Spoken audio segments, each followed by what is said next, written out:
Islamic short status کو subscribe کریں، like کریں، کمنٹ کریں اور شیئر کریں۔ بیل آئیکن کو دبانا مت بھولیں۔ رومی فوج مسلمانوں کے عقب میں چلی گئی تھی۔ اب مسلمانوں کا کچلا جانا یقینی ہو گیا تھا۔ رومی جو مسلمانوں کے عقب میں چلے گئے تھے انہیں اپنے عقب میں گھوڑے سرپٹ دوڑنے کا طوفانی شور سنائی دیا۔ انہوں نے پیچھے دیکھا تو سینکڑوں گھوڑے ان کی طرف دوڑے آ رہے تھے۔ ان کے آگے دو سوار تھے جن کے ہاتھوں میں تلواریں تھیں۔ ان میں سے ایک کے سر پر جو امامہ تھا اس کا رنگ سرخ تھا، وہ خالد رضی اللہ عنہ تھے۔ خالد رضی اللہ عنہ اپنے لشکر کے ساتھ بصرہ کی طرف آ رہے تھے۔ ان کے راستے میں دمشق آیا تھا، لیکن وہ دمشق سے ہٹ کر گزر آئے تھے۔ پہلے وہ بصرہ کو فتح کرنا چاہتے تھے۔ یہ اللہ کے اشارے پر ہوا تھا۔ اللہ نے کاتب رسول صلی اللہ علیہ وسلم کی پکار اور دعا سن لی تھی۔ خالد رضی اللہ عنہ جب کوچ کرتے تھے تو اپنے جاسوسوں کو بہت آگے بھیج دیا کرتے۔ بصرہ کی طرف آتے وقت بھی انہوں نے جاسوسوں کو بہت آگے بھیج دیا تھا۔ خالد رضی اللہ عنہ بصرہ سے تقریباً 1 میل دور تھے جب ان کا ایک شتر سوار جاسوس اونٹ کو بہت تیز دوڑاتا واپس خالد رضی اللہ عنہ کے پاس گیا اور انہیں بتایا کہ مسلمانوں کا کوئی لشکر بصرہ کے باہر رومیوں کے گھیرے میں آ رہا ہے۔ خالد رضی اللہ عنہ نے کہا، کون ہے وہ سالار؟ سوار دستوں کو ایڑ لگانے اور برچھیاں اور تلواریں نکالنے کا حکم دے دیا۔ خالد رضی اللہ عنہ کے ساتھ جو دوسرا سوار گھڑ سواروں کے آگے آگے آ رہا تھا وہ خلیفۃ المسلمین کا بیٹا عبد الرحمن رضی اللہ عنہ تھا۔ اس نے اللہ اکبر کا نعرہ لگایا۔ رومیوں نے مقابلے کی نہ سوچی۔ ان کے سالاروں نے تیزی دکھائی، اپنے پہلوؤں کے دستوں کو پیچھے ہٹا لیا اور اپنے تمام دستوں کو قلعے کے اندر لے گئے۔ ان کا مسلمانوں کی تلواروں سے کٹ جانا یقینی تھا۔ قلعے میں داخل ہوتے ہوتے مسلمانوں نے ان کا تعاقب کیا اور کئی رومیوں کو ختم کر دیا۔ قلعے کے دروازے بند ہو گئے۔ خالد رضی اللہ عنہ غصے میں تھے۔ انہوں نے ایک حکم یہ دیا کہ زخمیوں اور لاشوں کو سنبھالو۔ دوسرا حکم یہ تھا کہ تمام لشکر اکٹھا کیا جائے۔ انہوں نے سالار شرحبیل بن حسنہ کو بلا لیا۔ شرحبیل رضی اللہ عنہ نے آتے ہی خالد رضی اللہ عنہ سے کہا، ولید کے بیٹے، خدا کی قسم تو اللہ کی تلوار ہے، تو اللہ کی مدد بن کر آیا ہے۔ خالد رضی اللہ عنہ نے غصے سے کہا، لیکن تو نے یہ کیا کیا ابن حسنہ؟ کیا تو یہ نہیں جانتا کہ یہ قصبہ دشمن کا مضبوط قلعہ ہے اور یہاں بے شمار فوج ہوگی؟ کیا تو اتنی تھوڑی نفری سے یہ قلعہ سر کر سکتا تھا؟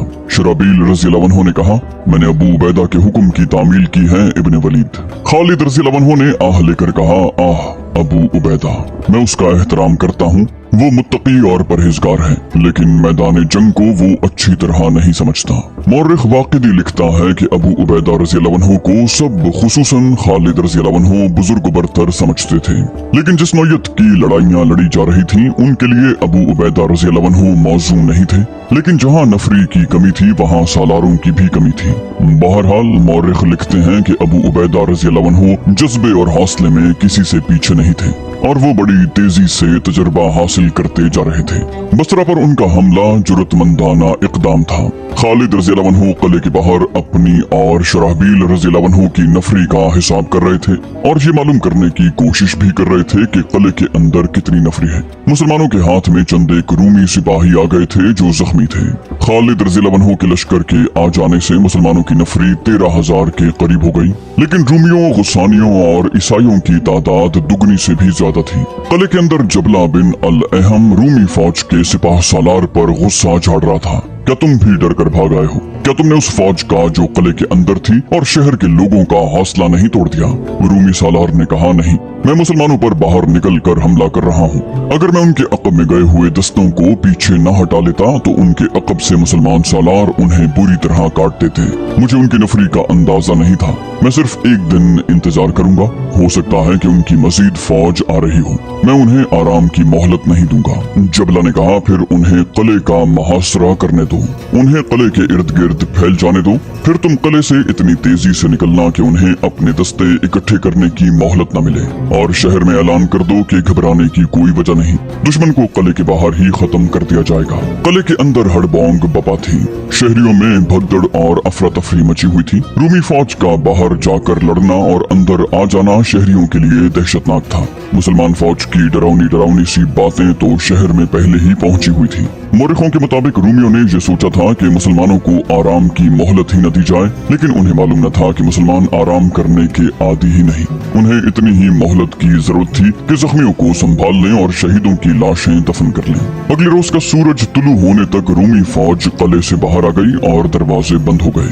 खालिद रज़ी अल्लाह अन्हु ने अपने लश्कर को जंगी तरतीब में कर लिया। किले के बाहर मैदान खुला था। खालिद रज़ी अल्लाह अन्हु ने हस्बे मामूल अपने लश्कर को 3 हिस्सों में तकसीम कर दिया। कल्ब की कमान अपने पास रखी। अब चूंकि उन्हें शराहबील रज़ी अल्लाह अन्हु के 4000 मुजाहिदीन मिल जाने से उनके पास नफरी कुछ ज्यादा हो गई थी, इसलिए उन्होंने कल्ब को महफूज करने के लिए एक दस्ता कल्ब के आगे रखा।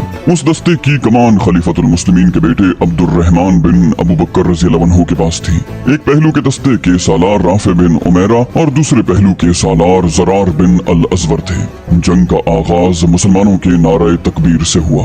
रूमी सिपाह सालार अपने कल्ब के आगे आगे आ रहा था। अब्दुर्रहमान बिन अबू बकर जवान थे। खालिद रज़ी अल्लाह अन्हु ने जो ही उनके दस्ते को आगे बढ़ने का हुक्म दिया, अब्दुर्रहमान रज़ी अल्लाह अन्हु सीधे रूमी सालार की तरफ गए। लड़ाई शुरू होने से पहले ही उनकी नजरें उस रूमी सालार पर लगी हुई थी।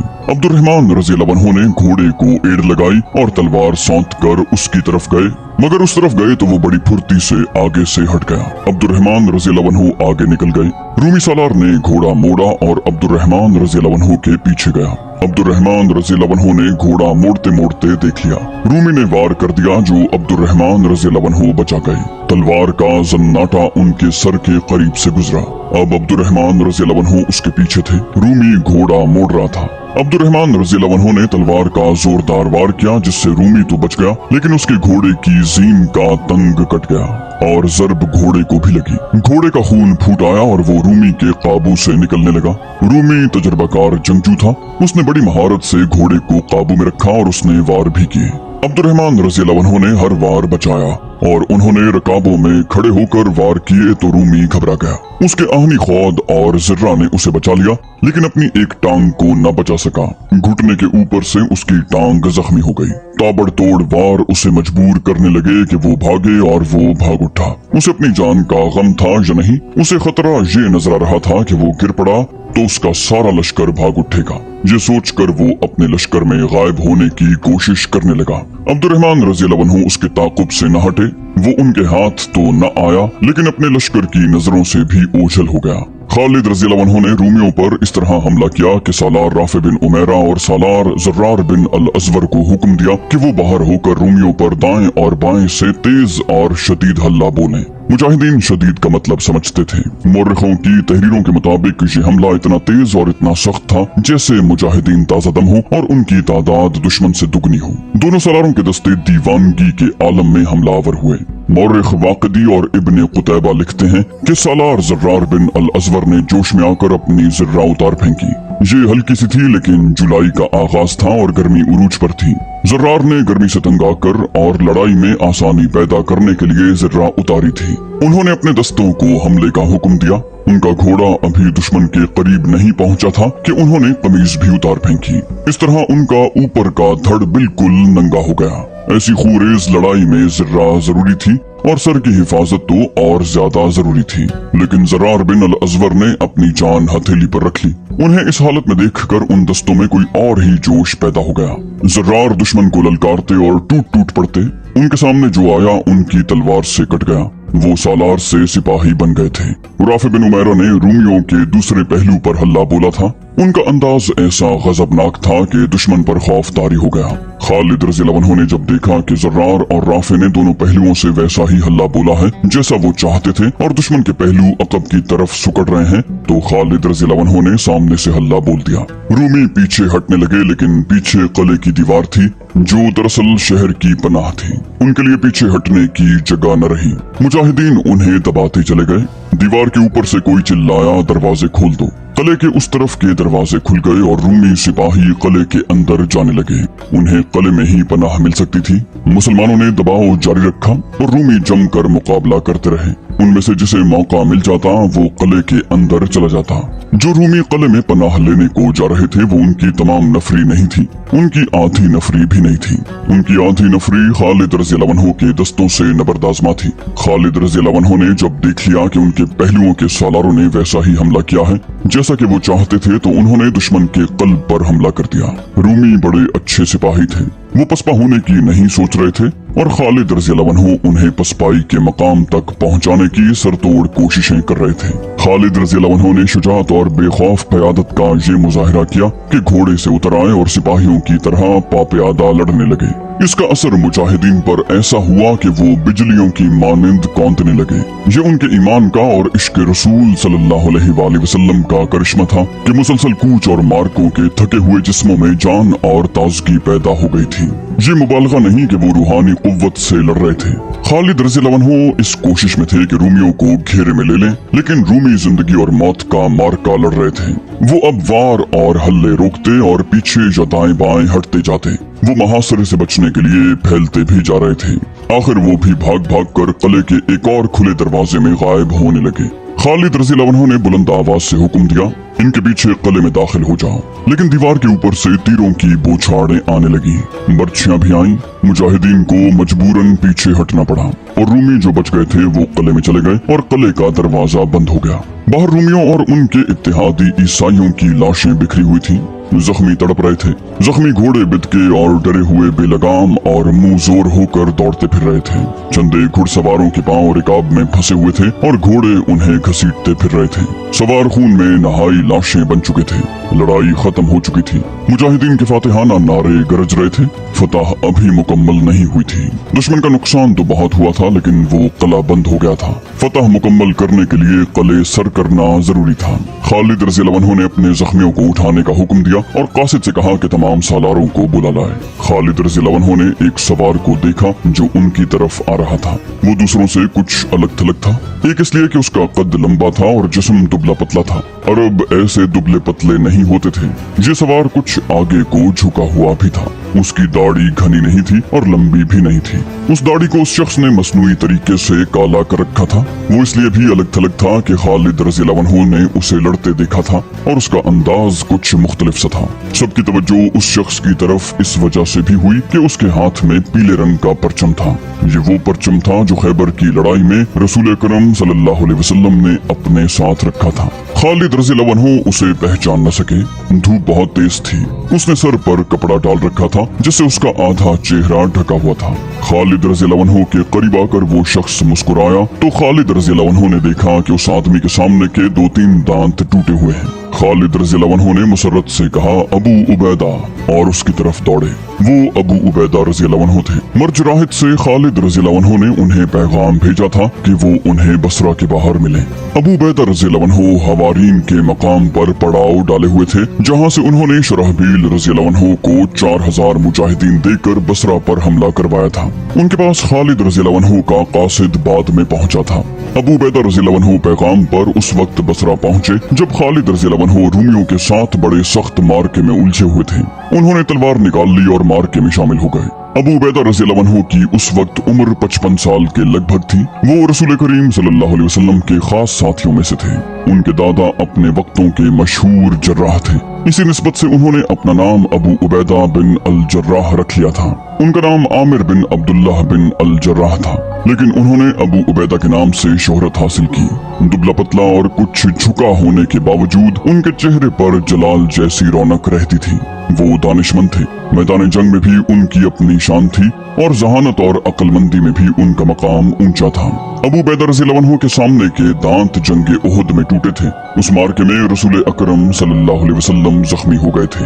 आप अलैहिस्सलाम के खुद की जंजीरों की 2 कड़ियां आप अलैहिस्सलाम के रुखसार में ऐसी गहरी उतरी थी कि हाथ से नहीं निकलती थी।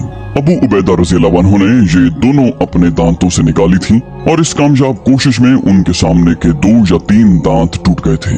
इब्ने कुतैबा ने लिखा कि रसूलुल्लाह सल्लल्लाहु अलैहि वसल्लम अबू उबैदा रज़ी अल्लाह अन्हु से बहुत मोहब्बत करते थे और हुजूर सल्लल्लाहु अलैहि वसल्लम ने एक बार फरमाया था कि अबू उबैदा मेरी उम्मत का अमीन है। इस हवाले से अबू उबैदा रज़ी अल्लाह अन्हु को लोग अमीनुल उम्मत कहने लगे। उस दौर की तहरीरों से पता चलता है कि खालिद रज़ी अल्लाह अन्हु ने जब अबू उबैदा रज़ी अल्लाह अन्हु को बसरा के मैदान में देखा तो उन्हें खदशा महसूस हुआ कि अबू उबैदा रज़ी अल्लाह अन्हु उनकी सिपाह सालारी को कबूल नहीं करेंगे। गो खलीफतुल मुस्लिमीन ने अबू उबैदा रज़ियल्लाहु अन्हु को तहरीरी पैगाम भेजा था कि जब खालिद रज़ियल्लाहु अन्हु शाम के महाज पर पहुंच जाएं तो तमाम लश्कर के सालार आला खालिद रज़ियल्लाहु अन्हु होंगे। लेकिन खालिद रज़ियल्लाहु अन्हु को एहसास था कि माशरे में जो मकाम और रुतबा अबू उबैदा को हासिल था वो उन्हें हासिल नहीं था। खालिद रज़ियल्लाहु अन्हु खुद भी अबू उबैदा रज़ियल्लाहु अन्हु का बहुत एहतराम करते थे।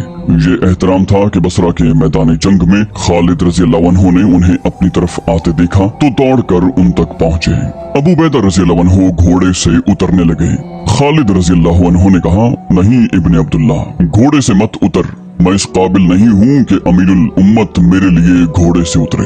अबू उबैदा रज़ियल्लाहु अन्हु घोड़े पर सवार रहे और झुककर दोनों हाथ खालिद रज़ियल्लाहु अन्हु की तरफ बढ़ाए। खालिद रज़ियल्लाहु अन्हु ने एहतराम से मुसाफा किया। अबू उबैदा रज़ियल्लाहु अन्हु ने खालिद रज़ियल्लाहु अन्हु से कहा, अबू सुलेमान, अमीरुल मोमिनीन का पैगाम मुझे मिल गया था जिसमें उन्होंने तुम्हें हम सब का सालार आला मुकर्रर किया है। मैं इस पर बहुत खुश हूँ। कोई शक नहीं कि जंग के मामलात में जितनी अकल तुझ में है वो मुझ में नहीं। खालिद रज़ियल्लाहु अन्हु ने कहा, खुदा की कसम इब्ने अब्दुल्ला, अमीरुल मोमिनीन के हुक्म की तामील मुझ पर फर्ज है, वरना मैं तुम पर सिपाह सालार कभी न बनता। रुतबा जो तुम्हें हासिल है वो मुझे नहीं। अबू उबैदा रज़ियल्लाहु अन्हु ने कहा, ऐसी बात न कर अबू सुलेमान, अबू बकर ने बिल्कुल सही फैसला किया है। मैं तेरे मातहत हूँ, तेरे हुक्म पर आया हूँ। अल्लाह तुझे गुस्सानियों और रूमियों पर फतह अता फरमाए। खालिद रज़ियल्लाहु अन्हु ने बसरा को मुहासरे में लेने का हुक्म दिया। रूमियों और ईसाइयों की लाशें जहाँ पड़ी थीं वहीं पड़ी रहीं। ऊपर गिद्धों के गोल उड़ रहे थे और दरख्तों पर उतर रहे थे। मुजाहिदीन अपने शहीदों की लाशें उठा रहे थे। उनकी तादाद 130 थी। खालिद रज़ियल्लाहु अन्हु ने शहर पनाह के इर्द गिर्द घोड़ा दौड़ाकर जायजा लिया कि दीवार कहीं से तोड़ी जा सकती है या नहीं। दीवार के ऊपर से तीर आ रहे थे लेकिन मुसलमान उनकी इज्जत से दूर थे। किले के अंदर मायूसी छाई हुई थी। जबला बिन अल अहम और रूमी सिपाह सालार खामोशी से एक दूसरे का मुंह देख रहे थे। जबला बिन अल अहम ने रूमी सालार से पूछा, क्या तुम बिल्कुल हिम्मत हार बैठे हो? रूमी सालार ने शिकस्त का गुस्सा जबला पर निकाला और कहा, तुमने कहां हिम्मत नहीं हारी। मुसलमानों के रास्ते में सबसे पहले तुम और ईसाई आए थे और मुसलमानों को न रोक सके। मर्ज राहित में भी तुम्हारी फौज नाकाम रही। क्या तू मुझे और मेरी फौज को मरवाना चाहता है? बाहर निकल कर देख, फौज की नफरी कितनी रह गई है हमारे साथ। कुछ नफरी मैदान जंग में मारी गई है और मुझे बताया गया है कि हमारे बहुत से सिपाही और कमांडार अजनादीन की तरफ भाग गए हैं। किले में थोड़ी सी नफरी है। दीवार पर जाकर बाहर देख और लाशों से हिसाब करके हमारे पास क्या रह गया है। बाहर से मुसलमानों की ललकार सुनाई दे रही थी। रूमी सालार बाहर आकर सुलह की बात करे। रूमियों, कला हमारे हवाले कर दो। हमने खुद कला सर किया तो हमसे रहम की उम्मीद न रखना। उसके साथ ही खालिद रज़ियल्लाहु अन्हु के हुक्म से मुजाहिदीन दरवाजे तोड़ने के लिए आगे जाते रहे, मगर ऊपर के तीरों ने उन्हें कामयाब नहीं होने दिया। उन्होंने एक जगह से दीवार तोड़ने की कोशिश भी की लेकिन कामयाबी न हुई। शहर के लोगों पर खौफ तारी था। वो मुसलमानों की ललकार सुन रहे थे। वो जानते थे कि फातेह फौज शहर के लोगों को किस तरह तबाह किया करती है। मुसलमान कह रहे थे कि किले खुद दे दोगे तो शहर और उनके घर महफूज रहेंगे। जबला बिन अल अहम और रूमी सालार कमरे से बाहर नहीं आते थे। शहर के लोग एक एक लम्हा खौफ व हरास में गुजार रहे थे। वो तंग आकर जबला के महल के सामने इकट्ठे हो गए। वो कह रहे थे, मुसलमानों से सुलह कर लो, हमें बचाओ, कला इन्हें दे दो, हमारा कत्लेआम न करवाओ। जबला और रूमी सालार ने 3-4 दिनों तक कोई फैसला न किया। खालिद रज़ियल्लाहु अन्हु ने मुहासरे के बहाने अपने लश्कर को आराम की मोहलत दे दी। उन्होंने शहीदों का जनाजा पढ़कर उन्हें दफन कर दिया। आखिर एक रोज किले पर सफेद झंडा नजर आया। किले का दरवाजा खुला और रूमी सालार बाहर आया। उसने सुलह की भीख मांगी। खालिद रज़ियल्लाहु अन्हु ने उन पर यह शर्त आयद की कि वो जिजिया अदा करें। रूमी सालार ने किला खालिद रज़ियल्लाहु अन्हु के हवाले कर दिया। ये जुलाई 634 ईस्वी जमादिउल अव्वल का वक्त था। रूमी और गुस्सानी किले से निकलने लगे। शुराहबील रज़ियल्लाहु अन्हु ने देखा था कि रूमी सिपाही अजनादीन की तरफ भाग रहे थे। शुराहबील रज़ियल्लाहु अन्हु ने अपना एक जासूस अजनादीन भेज दिया। उस जासूस ने आकर इत्तला दी कि रूमी फौज अजनादीन में जमा हो रही है और तवक्को है कि वहाँ 90,000 फौज तैयार हो जाएगी। खालिद रज़ियल्लाहु अन्हु ने कहा, हमारी अगली मंजिल अजनादीन है।